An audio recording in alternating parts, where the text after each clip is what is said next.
There is another hope for the MMO genre. Bellatores has just got a developer interview, and some of the information is very, very interesting indeed, and I think it's a game that a lot of you guys might be excited for, but there's also some reasons to be concerned.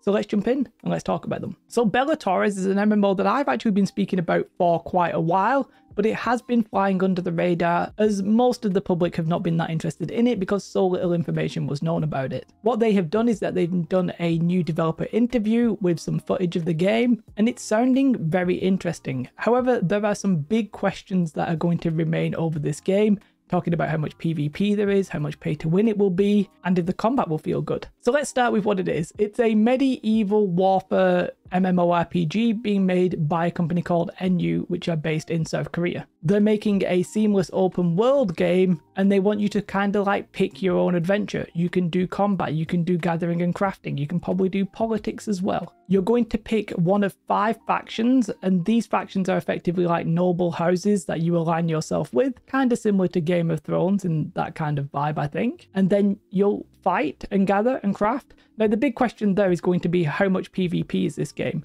Originally, in previous interviews, this game sounded like it was going to be a pure PvP game. Always on PvP, that was going to be super meaningful, and that was going to be the vibe of the game. What I would say in both the developer interview and on their Steam page, they don't really mention PvP at all. I'd say they talk about the gathering and crafting a lot more than any kind of PvP. However, the tagline is the ultimate medieval warfare. So it's a little bit confusing. I would say that they seem to be downplaying PvP. As I said, they describe themselves as an open world adventure MMORPG set in the 15th century. So the big question for a lot of people is going to be, is there open world PvP all the time? Or is it a toggle? Or is it in certain areas? How is that actually going to work? Now, we don't really know just yet, but more information I suspect is going to come out in interviews. And there is actually going to be a Korean playtest at the end of this month. So I suspect those details will emerge very soon. Now, the combat of the game is also something that has changed. They did originally say in some interviews that the game was going to be tab target and it was being made on Unreal Engine 4. That now has been changed. It's being made on Unreal Engine 5,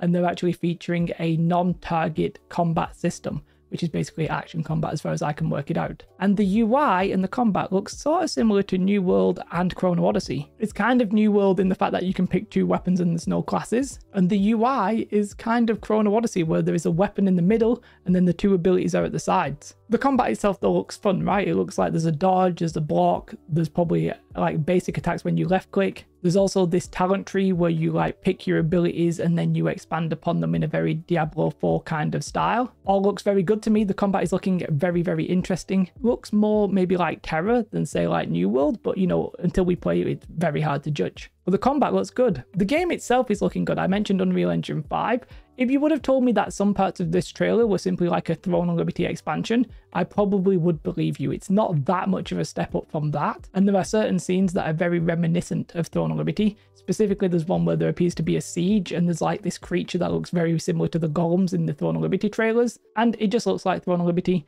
That could just be how Korean MMOs look, but it definitely gives me that vibe. However, it doesn't look like the game's going to play like that or anything like that, so I'm not particularly worried. If that's cause for concern for you, it's not for me. Now, I mentioned that mastery system for the weapons. I don't know if what I'm about to say here will apply to that, but they did speak about gathering and crafting. Now, gathering and crafting sort of looks similar to New World. The blueberries look the same.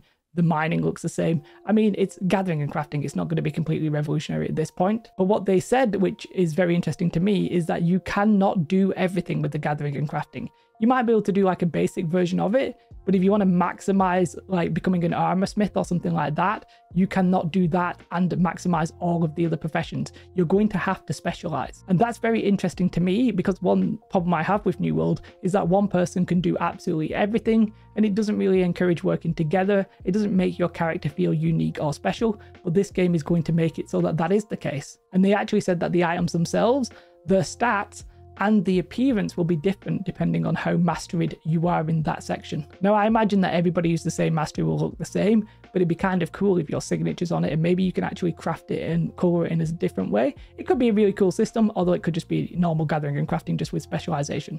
Either way, that sounds very interesting. They actually said that most of the gear, if not all of the gear, is going to come from gathering and crafting. Now, I'm a little bit concerned by that because I've seen that in New World and I thought it was a little bit of a jank system. But what I would assume is that the enemies in the the game, either PvE or PvP, they will probably drop materials that you also need to craft, because otherwise what would be the point of doing those bits of content? So very interesting system, could be very cool with the player market, could be a very sandboxy type of gameplay, which I know a lot of people like. I mean, PvP sandbox, that'll be absolutely music to some of your guys' ears. For me, I don't necessarily want an MMO where it's always on open PvP. I think it's probably a little bit toxic, but I don't mind it if there's like capture points that I have to go into in the open world and then I engage in some sort of like freestyle combat like that. I just don't want people to be ganking. I don't want level 60s ganking level 20s and stuff like that. So we'll see on that one, the jury's out on that specific subject, especially as they seem to de-emphasize the PvP. So we've spoken about combat, we've spoken about PvP. Let's talk about PC or mobile. Now, as far as I can tell, this is a PC first game. I don't even think that there's mobile at all. They don't mention it. What they do say is that this is PC first and foremost. The controls are designed for mouse and keyboard. So unlike Chrono Odyssey, where it's designed for console, and potentially unlike Ion 2, where it's designed for mobile, lols, this is PC first. Whether or not there's mobile or anything like that, I don't know. I think I heard that the game was coming to console, but they didn't mention it in this interview. So I'm just going to assume PC only until we hear anything else. And I mentioned content just because they mentioned content here. They did say that there would be 1v1 boss enemies and there would be effectively raids. They never mentioned PvP again, which for some people could be a worry, but to me, it seems like they're de-emphasizing the PvP and very much emphasizing the gathering and crafting and the PvE. The warfare part of it was not necessarily a peak focus. Now, that could be intentional. It could be trying to pull the wool over your eyes. It could be anything, right? I don't know where they're going with that or what the plan is, but it's a big question mark right now. Now, another big question is going to be pay to win. A lot of these subjects, I just feel like I'm making the same video, but on different Korean MMOs. Pay to win with Bellatores. It is completely not mentioned in the interview and on the YouTube video. But in previous interviews, they actually said that they were targeting a global audience, and they said that the global audience had a big aversion to pay to win, and they themselves had an aversion to pay to win. However, with almost all Korean MMOs, I would expect some level of pay to win. We just don't know what. They never spoke about it. It's the kind of thing that happened with Chrono Odyssey when they did their interview. We need Canon to get his ass over to the NU studios and do an interview and ask them that question. I mean, it cost him money, so I don't actually expect him to do it, but they're not a trillion miles away. They're only about like 20 minutes walking, I think. But yes, I personally would expect some level of pay to win. Anything else would be, you know, miraculous, but yeah, let's hope there's not. Now, I just mentioned NU. You might say that they probably are going to have pay to win when I tell you this. The main guy who owns it, or he owns like about 40% of the studio, he used to work at Korea Blizzard. Weirdly enough, he's not actually Pirate Software though. And he used to work at NCSoft. NU have made some mobile games, including a mobile MMO, but they haven't made a project as big as Bellatores as far as I can tell. But that's a typical Korean thing to do, I believe, where you make mobile games and you try and make your own MMO. So we'll see if they can achieve it. But they have like history, at least. These aren't just like completely new people who are just using AI to generate their game or anything like that. They have some kind of track record. So there are some big questions here, but some of these questions might get answered relatively soon. There's going to be a closed beta test in Korea. This closed beta test is specifically for Korea, which is important because they currently do not have a Western publisher. If they were going to get a Western publisher, there's a couple of standout shouts there. It could be Kakao, it could be Amazon Games, it could be somebody else, I don't know. But the game, as far as I know at the moment, is purely in Korea. If you go on the Steam page, they mention that this actually isn't in English at all. So they are very much like not ready for the global release. So they probably need a publisher to help them with the translation and that kind of thing, which is a bit of a worry because it almost strongly suggests that this game will purely come out in Korea first. And we've seen games that do that. It feels like you have to play that version or track that version if you want to play it competitively because that's what everybody else is doing. And you'll fall behind if you don't do that. I personally like global releases and I'm fed up with non-global releases. So hopefully there can be like a Western publisher and they can get their act together quickly. But yeah, that's not happening right now. Anyway, the signups for this closed beta test in Korea are going live, I think, on the 8th of July. It'll then close, I think, on the 29th of July. And the testing period is going to be from the 30th of July to the 3rd of August. I do not believe that's going to be under NDA. Can't find confirmation of that anywhere though, so I'm just going to assume it's not under NDA. Because it's on Steam, you can't get people to actually sign the NDA. I mean, you can try and enforce it, but yeah, I mean, probably a forlorn hope, I guess, at that point.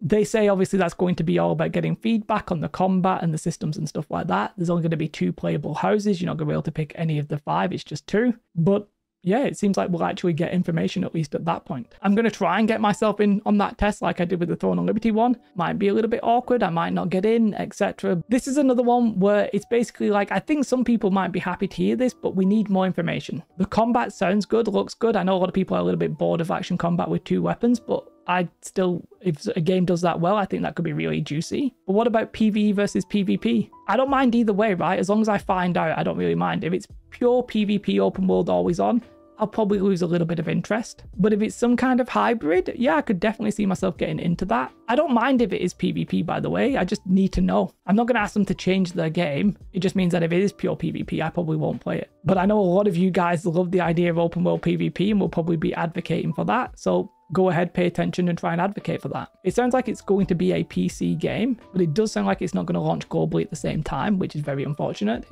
To be honest, they don't have a Western publisher right now, so this could be a while before we see it. And the pay to win, well, they've said before no pay to win, but let's be honest, Korean MMOs always scream pay to win. I mean, Chrono Odyssey made a big thing about like no pay to win, and I still think there'll be a little bit of pay to win in that game with the battle pass. So we'll see what they do with this. Quite simply, we need more information. Sounds like it's coming. I'm tentatively excited. This could be a really cool MMO. Could be really good. Visually looks good. Yeah, I'm going to follow it. Nobody asked, but I'm going to tell you my plan. I'm probably going to play the New World expansion at the end of this year, then play all of these Korean MMOs until we find something that sticks and is really there for like ever and ever. I want my forever game, basically. I sort of highly doubt, but I'm hoping that one of these might be Chrono Odyssey, Ion 2, Arcade, Bellatores. Kind of doubt any of those. The best shout of those might be Arcade Chronicles, but maybe one of those will capture my imagination and I'll just be there forever. If not, long term, we're looking at Riot, Lord of the Rings, ZeniMax MMO, that kind of jazz. But I'll definitely play these games because I'm a little bit bored of New World and I need something different, so we're going to play these. Maybe not for years and years and years, but to be honest, at this point, a lot of content creators sort of hype up the game and act like it's going to be their main game forever. Then they play it for 3 months and be like, well, what did you expect? I was never going to play it forever. I'm just going to tell you the truth. I'm probably not playing these games forever, but I am looking forward to them at the same breath. If I can get a couple of months of fun out of them, hopefully fine by you. If that's you, subscribe. If you want to support me on Patreon, that's actually the best way. That really does help. Have a most beautiful day. Like and subscribe. Goodbye.